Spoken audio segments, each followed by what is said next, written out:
꿈이 나에게 건네는 말, 고혜경 지음, 위즈덤 하우스. 내가 왜 힘든지 모를 때 마음이 비춰주는 거울. 고혜경, 신화학 박사이자 그룹투사 꿈작업가, 현재 치유상담대학원 대학교에서 꿈과 융심리학 그리고 개인의 신화와 집단의 꿈을 가르친다. 오클랜드 창조영성대학원에서 제레미 테일러 박사를 만나 꿈 세계를 접한 후 좀 더 깊이 꿈말을 이해하기 위해 미국 퍼시피카 대학원에서 신화학으로 석사, 박사 학위를 받았다. 오랜 기간 꿈일기를 작성해 오면서 꿈이 가진 놀라운 힘을 느꼈다. 꿈 공부 후 한국에 돌아와 지금까지 그룹투사 꿈작업과 워크숍을 이끌며 이 땅의 꿈 친구를 늘리는 데 열정을 쏟고 있다. 지은 책으로는 선녀는 왜 나무꾼을 떠났을까? 태초에 할망이 있었다. 나의 꿈 사용법, 꿈에게 길을 묻다가 있고 옮긴 책으로는 꿈으로 들어가 다시 살아나라. 꿈이 이끄는 치유의 길, 당신의 그림자가 울고 있다. 여신의 언어 등이 있습니다. 당신이 가장 두려워하는 것을 찾아라. 진정한 성장은 그 순간부터 시작된다. 칼 융. 머릿말을 읽어드리겠습니다. 꿈과 친해지는 것은 나를 만나는 일이다. 노년을 바라보는 나이가 되자 길을 묻고 찾는 젊은이들에게 하고 싶은 이야기가 생긴다. 나 또한 젊은 시절 많이도 헤매었기에 그러다 만난 길이기에 그 소중함을 잘 알아서 들려주고 싶은 이야기다. 25년 전 유학 가서 꿈 수업을 만났다. 그날의 당혹감과 놀라움을 잊을 수가 없다. 뭘 찾는지도 모른 채 늘 갈증에 허덕이며 지쳐가고 있을 때였다. 그제야 오랫동안 헤매고 찾던 것이 나를 찾는 길이었다는 사실을 알았다. 길은 너무도 가까이에 있었다. 내 안에 있는 줄도 모른 채 멀리도 돌아서 왔다. 허탈하면서도 반가웠다. 나는 나를 몰랐고 내가 무엇을 찾는지도 몰랐다. 꿈이 알려주었다. 처음 꿈 작업을 했던 나의 꿈이다. 노란 택시가 비포장 산동네길을 마구 거칠게 달린다. 갈 길이 멀지만 운전이 너무 난폭해서 내려달라고 했다. 내리는 나를 지켜보는 내가 있는데 푸르댕댕한 한복을 입은 우울한 여자가 택시 뒷문을 열고 내린다. 나는 열심히 산다고 살았는데 진짜 내 모습은 전통에 갇힌 우울한 여자였다. 도대체 어쩌다 이 모양이 되었지? 나는 그동안 남들이 원하는 대로 정해진 길을 따라 살았다. 학교와 사회와 부모가 모범적인 길이라고 말하는 대로 우아하고 고상하게 살려고 애썼다. 그런데 내 영혼은 우울로 말라 죽어가고 있었다.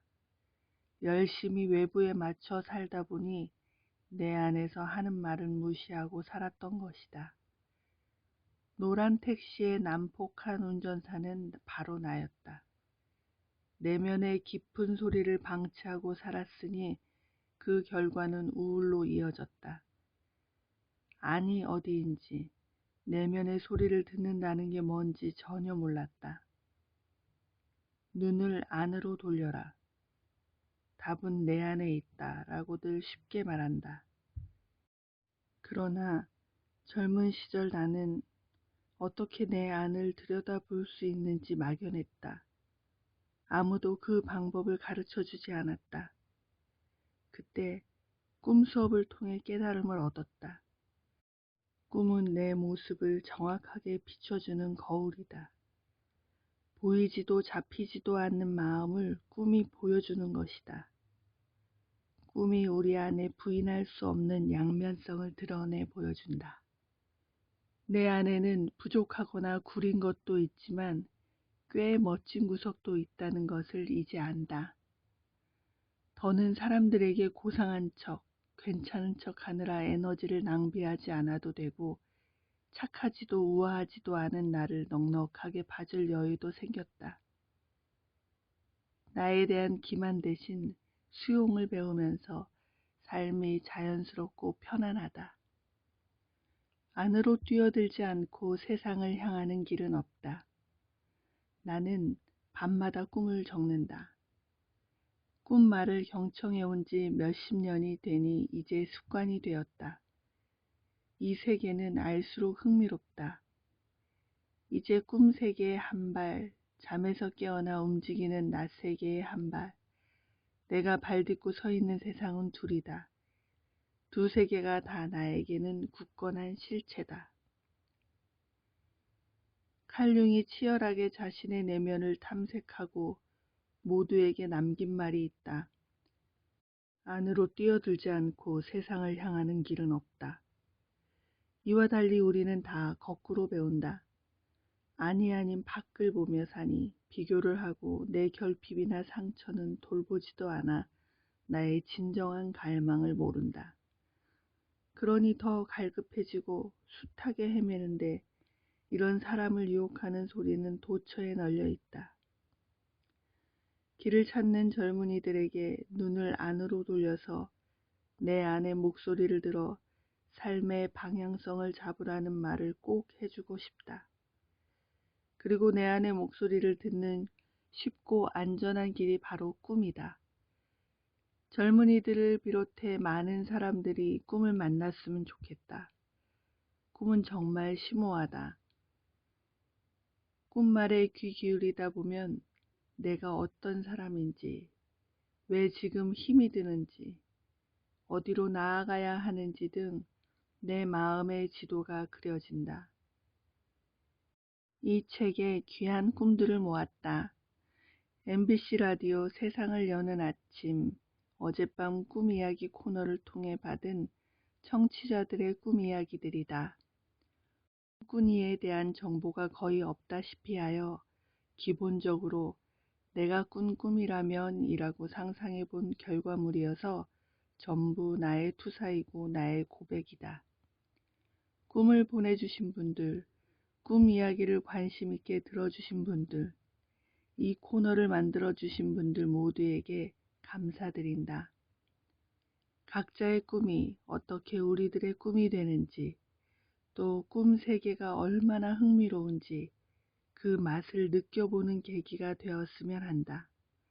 그리고 꿈 친구들이 많이 늘어나기를 꿈꾼다. 마지막으로 꿈말을 따라 사는 삶이 얼마나 아름답고 경이로운지 온몸으로 보여주신 나의 꿈 스승 제레미 테일러 선생님께 이 책을 헌정한다. 저는 대학원에서 고혜경 교수님께 배울 수 있는 행운을 얻은 사람입니다. 그리고 지금은 꿈 친구들을 만나서 그룹 투사 꿈 작업을 하고 있습니다. 머릿말에 있듯이 꿈은 내 마음을 비춰주는 거울입니다. 매일 밤 찾아오는 꿈을 통해 진정한 내가 누구인지를 알아가는 길을 발견하시기를 기대합니다. 차례를 살펴보겠습니다. 1장 진짜 나를 만나는 시간. 2장 가장 가까운 가족에게 받은 상처. 3장 언제나 문제는 관계. 4장 매일 변화하고 성장하고 있어요. 5장 일은 고단하지만 잘 될 거예요. 그리고 프로그로 나를 알아가는 방법, 그룹 투사 꿈 작업이 있습니다. 들어가는 말을 읽어드리겠습니다. 꿈과의 대화, 나의 무의식 속으로. 인류 초창기부터 매일 꾸는 꿈에는 어떤 중요한 의미가 있을 거야 라는 직관이 존재해 왔다. 선조들은 이 직관을 꿈은 신이 보내는 메시지야 아니면 꿈을 통해 신을 만나고 신탁을 들을 수 있어 라는 식으로 표현했다. 여기에는 꿈속에 소중한 메시지가 들어있다는 통찰과 함께 그 메시지는 나보다 훨씬 크고 신비한 어떤 힘이나 지성으로부터 온다는 믿음이 드러난다. 선조들에게 꿈은 신과의 대화가 이루어지는 신성한 무엇이었다. 꿈을 함부로 취급하지 않은 것은 물론 꿈을 해석하는 능력이 있는 사람들도 특별히 존중했다는 기록을 세계의 종교 경전들에서 쉽게 찾아볼 수 있다. 심지어 인류의 가장 오래된 경전은 꿈에 관한 것이라고 말하기도 한다. 경전에는 비전, 꿈, 환상이라는 서로 간의 경계가 모호한 이야기 신탁들로 가득하기에 이는 과장된 표현이 아니다. 우리 선조들에게도 꿈은 특별했다. 꿈풀이는 이 땅과 함께한 오랜 전통이다. 앞날을 예측해서 나라의 변고를 막았다거나 꿈의 위대한 영웅의 탄생을 미리 점지했다는 기록이 즐비하다. 는 역사에 뚜렷한 족적이나 이름을 남긴 사람들의 전유물이 아니었다. 누구도 꿈을 예사로 생각하지 않았기에 꿈에 관한 집단 지식이 축적된 결실이 바로 꿈풀이였다. 꿈을 실제 삶의 가이드라인으로 사용한 선조들의 경험적 산물이 바로 해몽이었다. 그런데 요즘은 어떨까? 현대인에게 꿈은 황당하고 의미 없고 중요하지 않다. 오죽하면 개꿈이라는 말이 만들어졌을까? 꿈을 어떻게 표현하는지를 보면 우리의 태도가 드러난다. 나는 꿈을 꾸지 않아. 꿈은 중요하지 않아. 꿈에 시간 낭비하지 마. 심지어 꿈꾸는 시간이 아까워 꿈을 꾸지 않도록 신에게 기도한다는 사람까지 만난 적이 있다. 물질과 이성을 숭상하고 효율과 진보를 향해 매진하는 이른바 의식의 힘을 맹신하는 문화권이라 가능한 표현들이다. 결론적으로 이 시대를 사는 우리는 꿈말을 망각했다. 꿈의 대화는 사라졌고 꿈말을 모르니 꿈은 쇠기의 경일기처럼 무의미한 것으로 전락했다.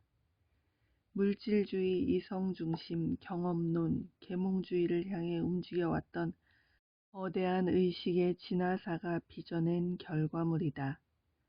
아울러 개인이 신을 만나는 경로를 차단하는 것이 유리했던 제도권 종교들도 한몫을 했다. 그렇게 흘러갈 것만 같던 분위기에서 다시 꿈의 중요성을 인식하고 진정한 가치와 의미를 탐구하는 학문이 탄생했다. 의식적으로 거머쥘 수 있는 그 너머의 세계, 즉 무의식의 탐색에 초점을 맞추는 심층 심리학이다. 산업혁명, 계몽주의, 데카르트 철학이 주류이던 20세기 초에 임상을 통해 표층 아래에 작동하는 무의식을 입증해낸 학자들이 등장했다. 미지의 정신 영역인 무의식을 학문적으로 연구한 성각자들이 지금은트 프로이드와 칼 융이다.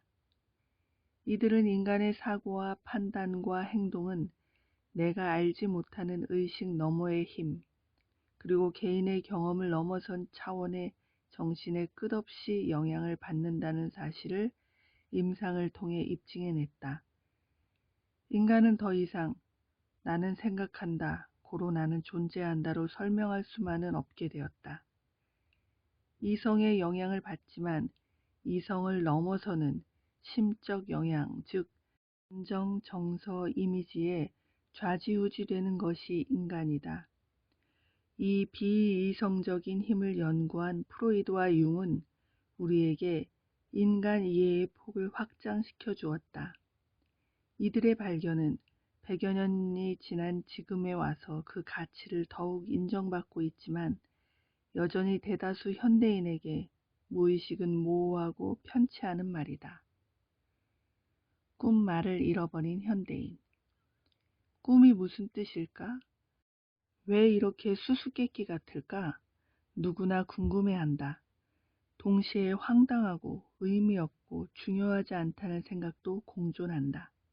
단언컨대 꿈이 개꿈 같고 말이 안 되는 것처럼 느껴지는 이유는 꿈이 모호해서가 아니라 우리가 꿈 말을 망각했기 때문이다. 꿈은 아직 코드를 발견하기 이전에 맞닥뜨린 상형 문자나 난생 처음 들어보는 외국어를 마주한 것과 같다. 꿈의 입장에서 개꿈은 굉장히 억울한 표현이다. 또 꿈과 소통이 안 되는 것은 꿈 탓이 아니다. 우리에게 꿈말은 왜 이렇게 어렵게 다가올까? 먼저 꿈은 이미지 언어를 사용하기 때문이다. 태초에 말씀이 있었다에 익숙한 우리인지라 태초에 이미지가 있었다에 속하는 꿈말은 낯설 수밖에 없다. 꿈에 대한 공부를 한 지 25년이 넘어가는 입장에서 나는 꿈이 결코 모호하거나 비논리적인 것이 아니라 정확한 논리와 문법을 갖고 있다는 걸 점점 더 알게 됐다. 꿈과 신화는 같은 공식, 같은 문법을 사용하기에 소위 신화 코드를 알면 꿈말로 소통할 수 있고 꿈말을 익히려면 신화 공부를 하면 도움이 된다. 그래서 꿈을 개인의 신화, 신화를 집단의 꿈이라고 표현하기도 한다. 꿈은 한치의 오차도 없이 정확하다. 꿈은 영혼의 거울이라 했다. 백설공주에 나오는 거울처럼 절대 거짓말을 하지 않는다. 내면의 진실을 그대로 비추어 준다. 내가 생각하는 나의 상황과 꿈이 보여주는 나의 상황이 다를 때 나는 꿈말을 더 신뢰한다. 특히 삶의 주요한 판단이나 결정의 순간이 오면 꿈에 물어본다. 꿈이 정확하고 꿈을 더 신뢰한다고 해서 꿈의 해석, 해몽을 정확하게 한다는 뜻은 아니다. 꿈은 화수분처럼 끝없이 바닥이 드러나지 않는다. 꿈은 겹겹의 의미로 가득하여 우리를 풍성한 해석으로 이끈다. 꿈은 해석이나 해몽으로 종결되는 성질이 아니다. 좋은 해석이란 더 깊고, 더 풍요롭고, 더 복잡하고, 더 역설적으로 나아가도록 꿈을 본래 크기로 키워가는 것이다. 마치 뛰어난 한 편의 시처럼 읽을수록 새롭고 깊어지고 영감을 받아 맛깔스러움을 누리는 것이다. 꿈말에 귀 기울이는 것은 정답을 찾는 것이 아니라 생각지도 못한 다양함으로 풍요로워지는 것이다. 이 꿈은 이런 뜻이라고 단정 짓는 것은 지양해야 하는 태도다. 단언과 확신은 위험하다. 예를 들어 꿈에 고래가 나왔다고 하자. 내 꿈의 고래는 세상의 유일한 고래이지 일반적인 고래가 아니다. 꿈사전을 찾아 이해를 꾀하면 내 고래의 고유함을 잃어버린다. 이럴 땐 오히려 이미지를 구체화하는 질문이 도움이 된다. 예를 들어 고래의 크기는, 종류는, 색깔은, 특이한 흉터가 있는지, 건강 상태는, 고래가 사는 환경은, 수족관이나 동물원인지, 바다인지, 혼자인지, 친구나 가족과 함께인지, 나와 같이 헤엄을 치는지, 바라만 보는지, 느낌은? 이렇게 질문을 하다 보면 내 꿈에 등장한 고래가 살아나고 더 생생해진다. 내 안에 살아난 고래가 아 하는 통찰을 줄지도 모른다. 이런 과정을 통해 꿈과 친해질 수 있다. 꿈은 존재의 근원에서 밤마다 시도해오는 친절한 말걸기다. 꿈말을 경청하다 보면 꿈의 상징들이 신비로운 내면의 심장으로 향하는 길을 열어줄 것이다. 심층 심리학자들의 꿈말 이해. 꿈의 가치를 새롭게 인식하고 꿈을 과학적, 학문적으로 탐색한 심층 심리학자들이 이해한 꿈말을 살펴보자. 이 분야의 선구자인 프로이드와 융은 둘 다 꿈을 겉으로 드러나는 그 모습 그대로의 의미가 아니라는 점에 동의한다. 흔히들 꿈은 반대라고 말하는데 이는 꿈을 사실적으로 있는 그대로 받아들여서는 안 된다는 점을 단순하게 표현한 것이 아닐까? 그런데 꿈을 이해하는데 초석을 닦는 이 두 학자의 꿈말 이해에는 뚜렷한 차이가 있다. 프로이드는 꿈을 비유나 우화로 보았다. 꿈에는 드러난 층위와 그 안에 숨겨진 층위가 있는데 이를 외현과 잠재라고 표현했다. 따라서 드러난 내용, 즉 외현을 잠재로 번역하는 과정이 필요한데 이를 꿈 작업이라 명명했다. 간단한 예를 들어보면 꿈에 늑대가 등장한 경우 그 늑대는 말 그대로 늑대가 아니라 폭군이나 폭력적 아버지를 의미한다는 식이다. 반면에 융은 꿈을 외현이나 잠재라는 분리체계로 보지 않는다. 융에게 꿈은 은유와 상징으로 구성된다. 그 자체로 최상의 표현이라 해석적 번역의 대상이 아니라고 보았다. 융은 식물이 꽃을 피우듯이 인간 정신은 상징을 만들어내는데 꿈이 바로 정신의 이런 메커니즘이 작동하는 증거라 했다. 정신은 끝없이 상징을 만들어내고 상징은 무의식의 깊이로 다리를 놓고 영혼의 깊이로 이어준다. 융연구소에서 수학한 심리학자 로버트 존스는 분리되고 파편화된 내면 세계의 다리를 놓아 이어주는 이 상징의 치유력을 인간에 내재된 신성한 힘이라 표현했다. 따라서 상징이란 단순한 비유를 넘어 상대적으로 알려지지 않은 것에 대한 최선의 표현으로 의미들을 내포한 상태다. 이 내포한 의미들을 통찰하는 방법이 연상과 확충이다. 연상은 꿈 이미지를 과거에 경험했던 유사한 사건이나 환경과 연관지어가는 방식이다. 꿈에 등장하는 사건, 분위기, 등장인물, 장소, 느낌 등 모든 요소에 대해 연상이 가능하다. 연상 과정을 통해 꿈이 확장된다. 꿈에는 켜켜이 무의식의 층위가 쌓여 있는데 연상 과정은 개인의 무의식을 드러내는 작업이다. 연상을 꿈 작업의 꽃이라고도 한다. 결국 꿈말에 깊이 다가가는 비결은 상상력이다. 확충은 하나의 상징에 머물러 본질적인 특성이나 핵심에 도달하는 방식이다. 쉽게 말해 내 꿈이 펼쳐내는 드라마와 고대의 신화나 민담과의 연결성을 찾는 것이다. 꿈은 원형적 드라마가 나만의 고유한 버전으로 재현되는 양식이라는 것이다.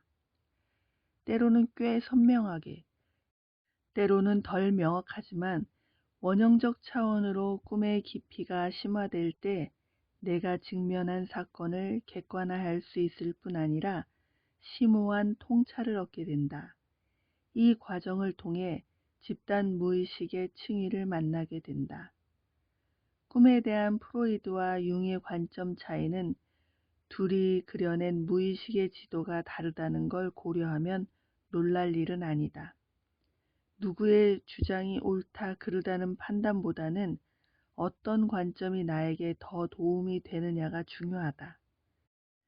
둘 다 꿈말을 경청하고 무의식의 세계까지 탐색할 수 있도록 길을 열어주었다. 꿈을 통해 무의식을 경청하고 그 에너지를 존중하는 태도를 기르는 것만으로도 삶은 놀랍게 변화한다. 나와 타인과 삶을 이해하는 폭이 무의식의 차원까지 확대될 뿐만 아니라 그 세계만이 보여주는 진실과 깊이를 알게 되기 때문이다. 여기서 강조하고 싶은 것이 있다. 혼자서 자기 꿈을 해석하려고 시도하지 않았으면 한다.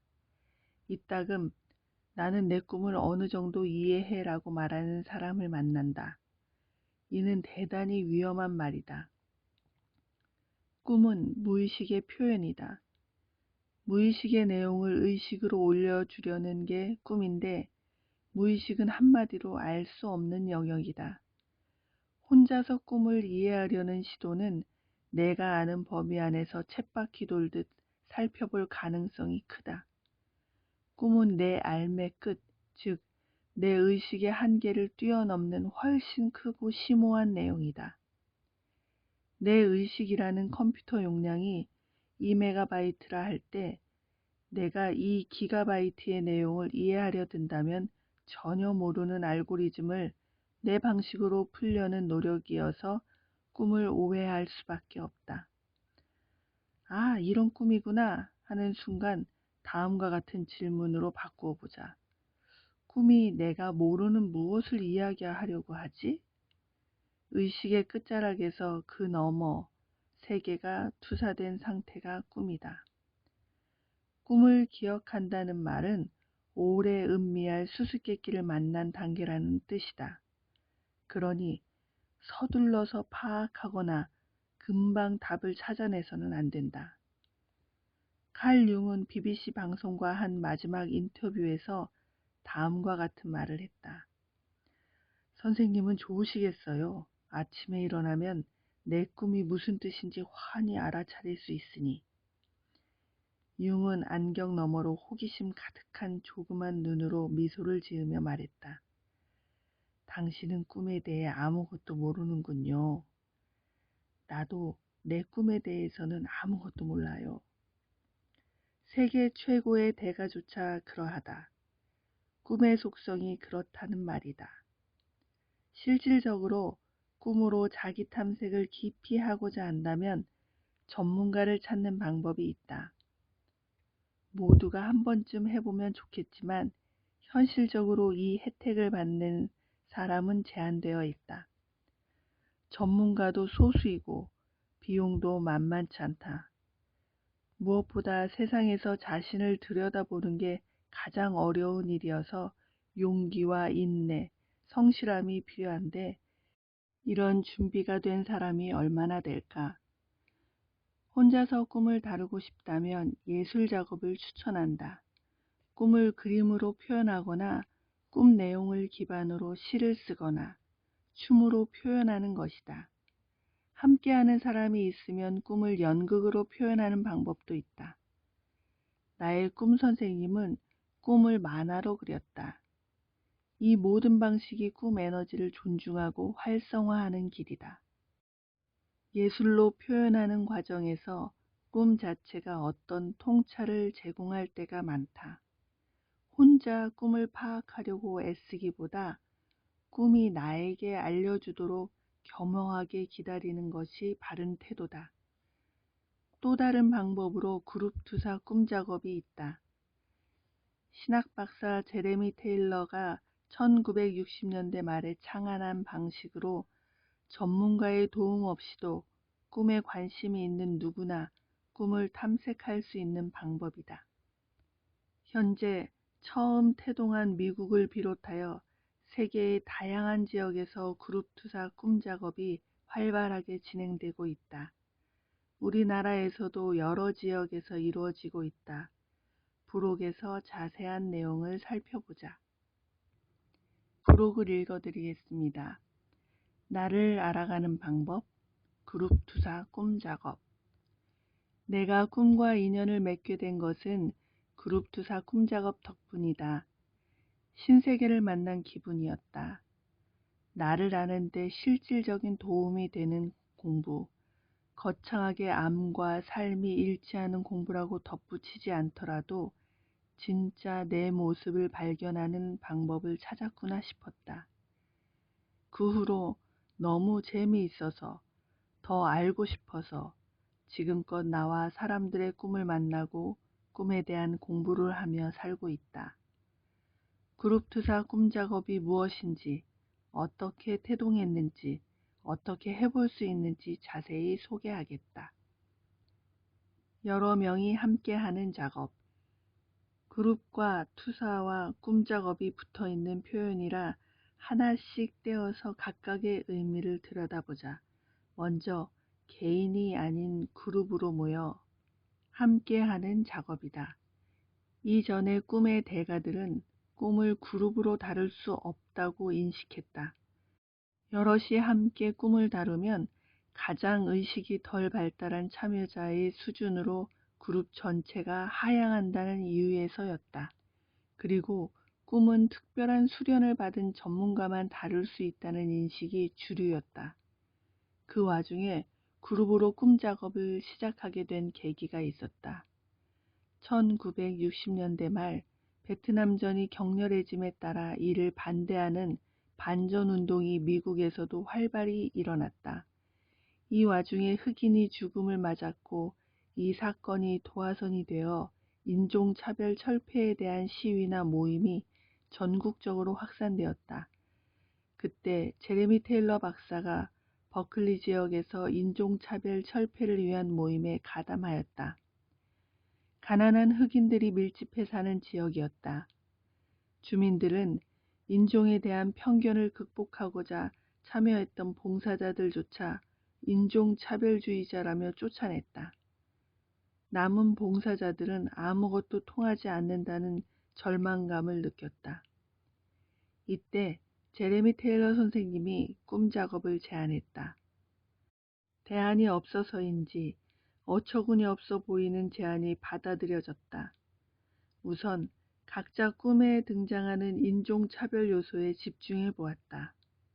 그 과정에서 그들 각자가 얼마나 인종차별적인지를 발견하고는 놀랐다. 오랜 사회, 문화, 역사적 영향에서 그 누구도 자유로울 수 없었던 것이다. 이 무의식적 요소와 자기 기만이 모여서 인종에 대한 편견을 극복해 보려는 의식적인 노력을 무산시켰다. 꿈이 드러내는 나는 내가 생각하는 나와 달랐다. 이런 깊은 자기 이해와 자기 수용의 과정은 그룹 참여자들의 내면 성장과 변화로 이어졌고 그 그룹은 지금도 여전히 건재하다고 한다. 이를 통해 테일러 선생님은 꿈의 잠재적 가치를 알게 되었고 지금의 그룹 투사 꿈 작업으로 탄생했다. 꿈은 그룹으로 다룰 수 있고 그룹 작업이 유용하다는 걸 발견한 것이다. 이 작업은 처음부터 공동체에서 시작되었다. 뿌리 깊은 집단의 편견을 극복하기 위해서 탄생했다. 함께하는 참으로 아름다운 표현이다. 이 함께는 나의 깊이, 즉 공유하는 인간성을 기반으로 할 때 진정한 함께라는 걸 보여준다. 함께하는 각자가 그 안에서 성장하고 변화할 수 있을 때 함께는 지속될 수 있다.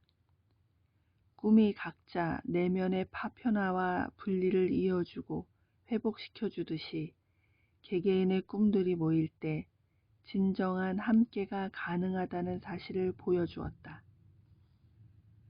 투사는 진화의 열쇠이다. 투사는 비춰진 이미지를 말한다. 그러니 꿈 자체가 투사이다. 심리학에서 투사는 극복의 대상이다. 그룹 투사 꿈 작업은 깨어남을 위해 투사를 적극적으로 활용한다.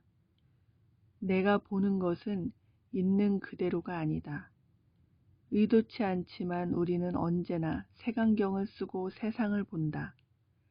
제레미 테일러 박사는 우리는 거울을 보면서 유리라고 착각한다고 말했다. 내 눈에 비춰진 모든 것은 거울처럼 결국 나를 비추는 것임을 강조한 말이다. 사람은 고정되지 않고 끊임없이 변한다. 변하는 대상을 찰나적으로 만나는 것이 투사다. 그런데 왜 이런 만남이 필요할까? 투사는 내 알매 끝에서 선택권 없이 일어난다.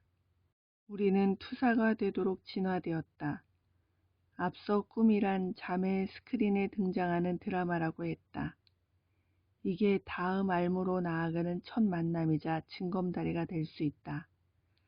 투사를 적극 활용해서 거울을 좀 더 투명하게 만들고 나를 제대로 알아가자는 것이 그룹 투사 꿈 작업이다. 하나의 꿈을 참여한 사람들의 눈으로 제각기 바라본다. 누군가에게는 이렇게, 다른 누군가에게는 저렇게 보일 것이다. 꿈은 수많은 정보가 농축된 이미지이기 때문이다. 이렇듯 각자의 투사를 통해 꿈을 키워낼 수 있다. 여기에는 나와 무관해 보이는 내용도 있고 미처 생각지도 못한 내용도 있다. 익숙한 의식으로는 상상도 못한 새로운 가능성이 열린다. 꿈은 저마다 겹겹의 중요한 의미를 담고 있어 다른 이들의 눈을 빌려서 내 꿈을 관찰한다고 생각하면 쉽다. 수많은 정보 중 무엇이 꿈을 이해하는 데 도움이 되는지 몸이 말해준다. 내가 꿈을 꾸었으니 내 무의식은 이미 알고 있다. 나에게 없는 것이 꿈에 나올 수는 없다. 다른 시야를 통해 드러나는 내용에 무의식 자체인 몸이 반응한다. 이를 아하 체험이라 한다. 갑자기 저도 모르게 깨달음의 감탄이 새어나오거나 강하게 부인한다. 강한 부정은 긍정이다. 몸이 짜릿하거나 답답해지거나 진동이 일어나기도 한다. 꿈은 여러 층위가 겹겹이 쌓인 표현인 만큼 모호하게 느껴지는데 다양한 시선이 개입되면서 꿈의 다층적인 면이 드러나고 결과적으로 풍성해진다. 참여하는 모든 사람이 자신의 꿈으로 연상하므로 결국 투사 작업은 상상력 놀이에 가깝다. 꿈이라는 상징으로 농축된 드라마를 각자의 느낌으로 감상하고 그 느낌을 나누는 동안 깊어지고 넓어진다.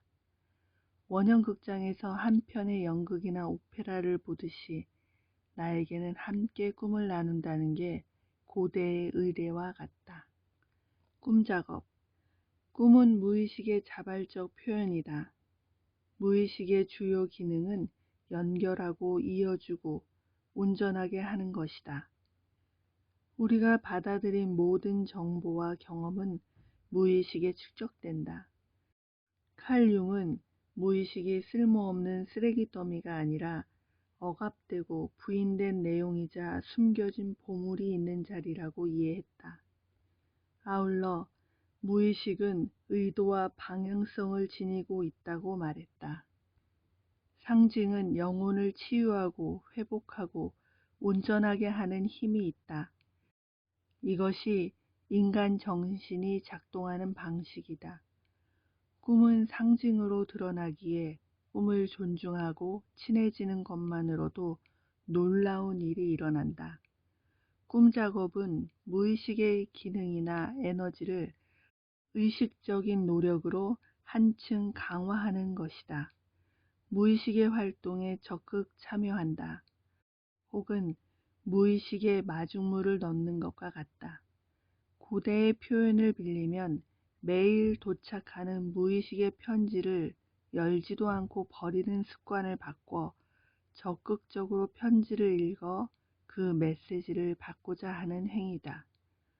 꿈의 메시지는 편향성을 극복하고 균형을 회복하게 하고 의식의 한계를 넘어서게 이끌어주고 더 건강하고 온전해지는 방향으로 인도한다. 은유적으로 꿈은 삶의 여정에서 그때 그 순간 나에게 가장 필요한 징검다리라 할 수 있다. 매일 밤 새로운 징검다리가 놓이니 이 다리를 따라가다 보면 궁극적으로 지향하는 영혼과의 만남, 자아실현, 참 나의 발견으로 이어진다. 이게 무의식의 방향성이다. 피로하고 무료한 현대인이 진심으로 갈망하는 충만, 기쁨, 경이로움, 행복의 열쇠는 결코 멀리 있지 않다. 각 개인의 무의식을 여는 열쇠에서 시작해보자. 눈을 내 안으로 돌려 내 영혼의 소리에 귀를 기울이자. 내면의 심층에서 내미는 열쇠가 바로 꿈이다. 이 세계를 먼저 탐색한 사람들이 들려준 증언이다. 정말 그러한지는 내 경험으로만 확인할 수 있다. 아침에 일어났을 때 꿈은 황당하고 의미 없어 보인다. 이때 꿈의 초대를 받아들일 것인가, 개꿈이라고 치부해버릴 것인가. 그 선택에 따라 나와 세상을 전혀 다른 눈으로 보고 전혀 다른 삶으로 인도될 수 있다. 그룹투사 꿈 작업을 위한 준비. 먼저 참여를 위한 선행 과제가 있다. 각자 꿈을 기억해서 기록하는 것이다. 84쪽을 참고하시기 바랍니다. 그리고 그룹을 만든다. 그룹은 어떻게 어느 정도 규모로 만들어야 할까? 첫 번째, 소그룹은 5명 내지 7명이 적당하다. 10명까지도 괜찮고 리더가 있는 경우에는 그보다 큰 규모도 가능하다. 정기적으로 만나려면 어느 정도 간격으로 내 꿈을 다룰 수 있는지를 고려해 본다. 내 경험상 처음 꿈 작업할 때는 5에서 7명이 무난하다.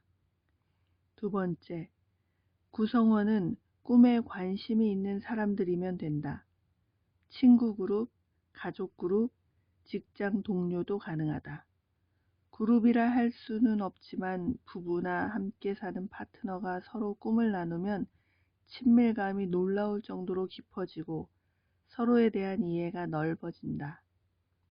그런데 특별히 위계가 중시되는 집단이면 함께 그룹 작업을 추천하지 않는다. 군대처럼 상명하달이 필요한 경우 과도한 친밀감과 수평적 동질감이 오히려 방해가 될 수 있다. 자기 보호를 위해서도 피하는 게 좋다. 이런 직업군이면 외부의 사람들과 그룹을 만들어 본다. 세 번째, 전문가가 필요하지는 않다. 이 작업은 누구나 투사가 가능하기에 전문가 없이 할 수 있는 방식이다. 리더는 필요할 수 있다. 시간을 체크하고 그룹의 전체 상황을 정돈하는 일인 만큼 돌아가면서 리더를 해도 좋다. 처음 시작할 때 엄두가 안 난다면 그룹 작업에 경험이 있는 누군가의 도움을 받으면 편할 수 있지만 필요 조건은 아니다. 단, 치료가 목적이거나 특수그룹, 즉 트라우마 희생자, 정신질환자, 폭력의 피해자 등을 위한 작업은 훈련받은 전문인이 필요하다. 기억하고 기록하고 그룹을 만들었다면 이제 꿈 작업을 실행하기에 반드시 필요한 꿈에 관한 지식과 지켜야 할 규칙을 알아보자. 제레미 테일러 박사가 50년간 작업을 하면서 정리한 내용이다. 이를 연장통이라 이름 붙였는데 연장을 각자의 손에 쥐어주니 꿈친구가 되고 꿈친구들을 만드는 데 잘 활용하라는 의미다. 그룹투사 꿈작업도 이 연장통도 테일러 박사가 세상에 준 선물이다. 첫 번째, 꿈은 보편적인 언어로 꾸며 언제나 꿈꾼 사람의 건강과 자기 실현을 도와준다. 꿈을 꾼 사람만이 꿈의 뜻을 알 수 있다. 두 번째, 작업 도중에 그래, 바로 이 뜻이었구나 라는 확신을 아하 체험이라 한다. 꿈 작업을 하는 동안 몸에서 저절로 표현되는 아하라는 탄성만이 유일하게 무슨 뜻인지 판단하고 확인할 수 있는 시금석이다. 세 번째, 한 가지 뜻만 있는 꿈은 없다. 꿈은 언제나 헤아릴 수 없이 다양한 층위의 의미들을 지니고 있기 때문이다. 네 번째, 꿈은 이미 알고 있는 사실을 또다시 말하지 않는다.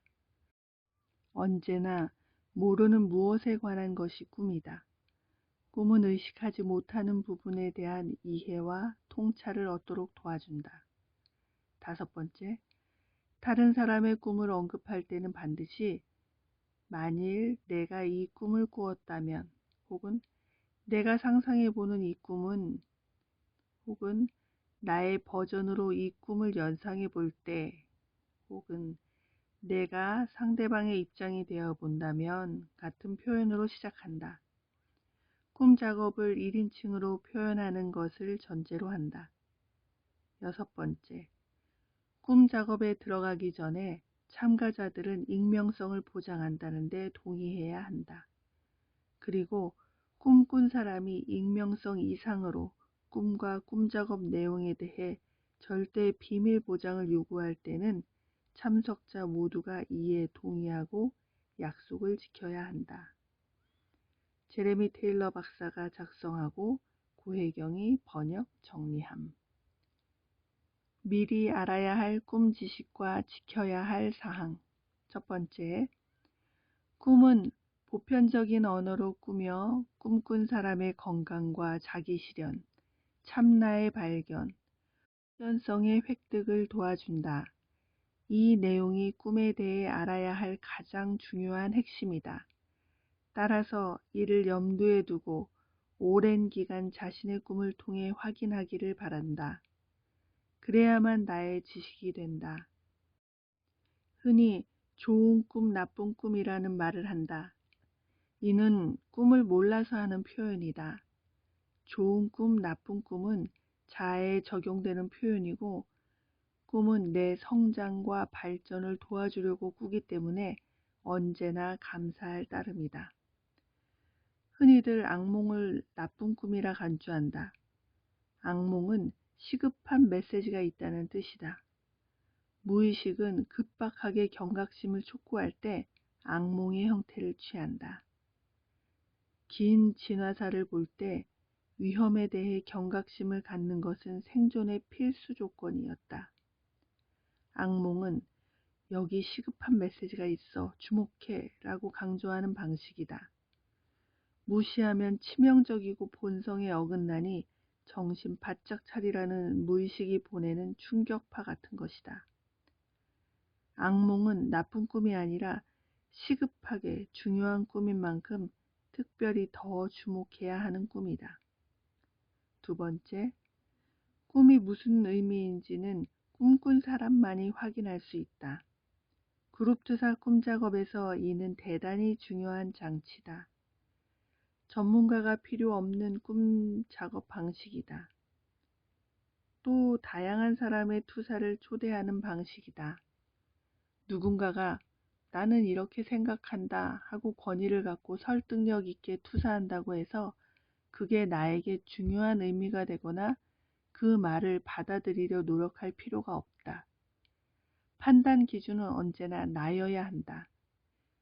그룹투사 꿈작업은 소수의 전문가만 꿈을 다루던 시대에서 벗어나 꿈을 꾼 사람이 꿈의 주인이 되는 꿈의 민주화를 지향한 기법이다. 따라서 내 꿈에 대한 판단을 타인에게 넘겨서는 안 된다. 그래서 누가 이런 꿈을 꾸었다는데 아니면 내 아이 꿈인데처럼 꿈을 꾼 당사자가 없는 꿈 작업은 무의미하다. 자녀나 가족의 꿈으로 내 작업을 할 수는 없다. 그러나 이 작업은 타인의 꿈을 나의 꿈이라고 상상하고 투사하기에 다른 사람의 꿈을 통해 나 자신이 아하 체험을 할 수 있다. 그래서 그룹에서 내 꿈으로 작업하든 다른 사람의 꿈으로 작업하든 언제나 나에 대한 탐색이 가능하다. 세 번째, 꿈은 언제나 수많은 층위의 의미가 들어있다. 이 꿈은 이런 뜻이야 라는 식으로 한 가지 뜻만 있는 꿈은 없다. 꿈에 겹겹의 층위가 있어서 한 꿈을 여러 시선으로 들여다보는 이 방식이 꿈의 다층적 속성과도 잘 맞는다. 대표적인 층위를 하나씩 나열해보면 어린 시절의 성장 과정, 특히 부모와의 관계, 성에너지, 자기 실현의 욕구, 이기고 지고 혹은 우월하고 열등한 계층의식과 힘에 대한 욕구, 신체 건강, 조상과 연관된 이슈, 미래에 대한 예측, 관계의 패턴, 감정과의 친밀도, 꿈꾸기 하루 이틀 전후의 상황, 발굴되지 않은 재능 등이 있고 이 리스트는 무한하다. 아마도 꿈이 수수께끼 같은 이유는 한 가지 그림이 아니라 수많은 그림이 압축되어 있어서일 것이다. 네 번째, 꿈은 언제나 내가 모르는 뭔가에 대한 이야기다. 또한 무의식적으로 알고 싶어 하는 모든 것을 표현한다.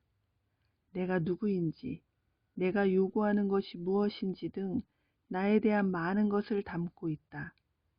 참 나를 발견하는 길인 만큼 쉽게 그 뜻을 찾을 수 있다고 생각하지 말자. 5번째, 타인의 꿈에 관해 말할 때는 언제나 1인칭을 사용하고 내가 꾼 꿈이라고 상상해 본다. 타인의 꿈을 내 꿈으로 가져와 고백 작업을 한다. 그룹 투사 꿈 작업은 우리가 선택권 없이 늘 하는 투사를 가장 적극적으로 활용하는 방법이라고 했다. 꿈 작업을 하든 안 하든 결국 내 입에서 나가는 말은 전부 나의 이야기다. 우리는 대개 2인칭 대화에 익숙하다. 거울을 보면서 유리라 착각하기에 그건 그렇고 당신은 어떻고가 가능한 것이다. 2인칭 언어 습관의 이면에는 내가 하는 말은 객관적이라는 착각이 들어있다. 엄청난 오해다. 상대의 꿈을 내 꿈으로 상상하는 것 자체가 자비심 수행이다. 진짜 상대의 입장이 되어보고 그 마음을 느껴보고 그 혼란을 경험해보는 것이다. 테일러 박사는 정말 이해하기 어려운 사람을 만날 때 이 사람도 나처럼 흥미로운 꿈을 꾸는 사람이라는 사실을 기억하려고 애쓴다고 한다. 이렇게 하다 보면 이해하기 힘든 인간의 행동 패턴을 이해하는 데 도움이 된다. 6번째, 익명으로 꿈 이야기를 한다. 그룹이 함께 모여 나의 깊은 무의식을 드러낼 때는 그 자리에 안전이 보장되어야 한다. 이는 참석자의 권리이자 동시에 함께 꿈을 나누는 사람들을 위해 지켜야 할 의무다. 그룹 밖에서 꿈에 관해 이야기하거나 꿈 투사의 내용을 말할 수 있지만 당사자가 누구인지 알 수 있는 실마리를 줘서는 안 된다. 그룹 투사 꿈 작업을 하는 방법. 1번째, 둥글게 원을 만들어 바닥이나 의자에 앉아 시작한다. 간단한 명상이나 호흡으로 에너지가 원 안으로 수렴되도록 한다. 각자가 적어온 꿈 제목을 서로 나눈다. 2번째, 꿈 작업을 할 사람을 결정한다. 원하는 사람 순으로 하면 된다. 단, 그룹의 모든 참석자가 한 번씩 자기 꿈으로 작업을 하고 난 다음 누군가의 2번째 꿈으로 작업을 한다. 3번째, 꿈이 결정되면 꿈을 나눌 사람이 자신의 꿈 이야기를 들려준다. 이때 현재형으로 말한다. 4번째, 꿈 이야기를 마치면 그룹에 있는 사람 수만큼 꿈의 다양한 이야기가 만들어진 것이다. 각자 자신의 머릿속에 그려진 꿈을 다루기 때문이다. 이제 투사의 시간이다. 이때 내 꿈으로 만드는 데 도움이 되는 질문이 있을 수 있다. 질문은 2인칭으로 한다. 예를 들어 꿈에 개가 나왔다면 개가 어떤 종류였나요? 색깔은? 질문의 목적은 각자의 머릿속에 있는 자기 꿈을 선명하게 하기 위한 것이다. 허용되지 않은 질문도 있다. 예를 들어 이런 문제가 있지요? 하고 묻는 것은 질문이 아니라 의견이다. 의견 개진은 투사로 바꾸어야 한다. 내가 꾼 꿈이라면 나는 이런 문제가 있어요. 너무 많은 질문으로 시간이 길어지면 꿈 작업이 아니라 상담으로 변질될 수 있으므로 주의한다. 덧붙여서 참가자는 어떤 질문이든 가능하지만 꿈꾼 사람이 꼭 답해야 하는 것은 아니다. 5번째, 소그룹에서 하나의 꿈을 다루는 시간은 대략 50분 정도가 적절하다.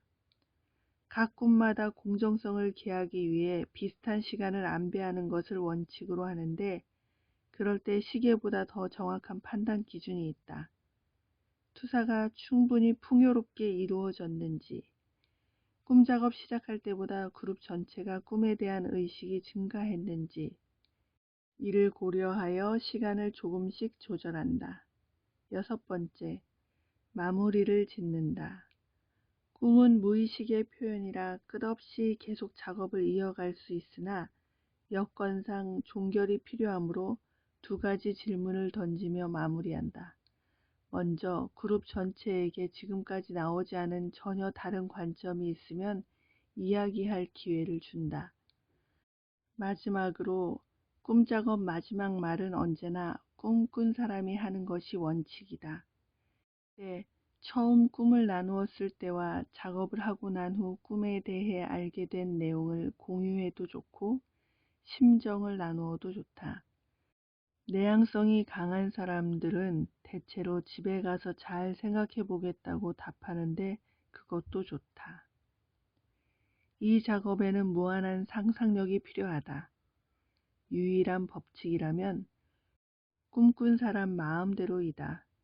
모든 준비가 끝났다. 각자 연장을 들고 꿈의 세계로 탐색을 시작해보자.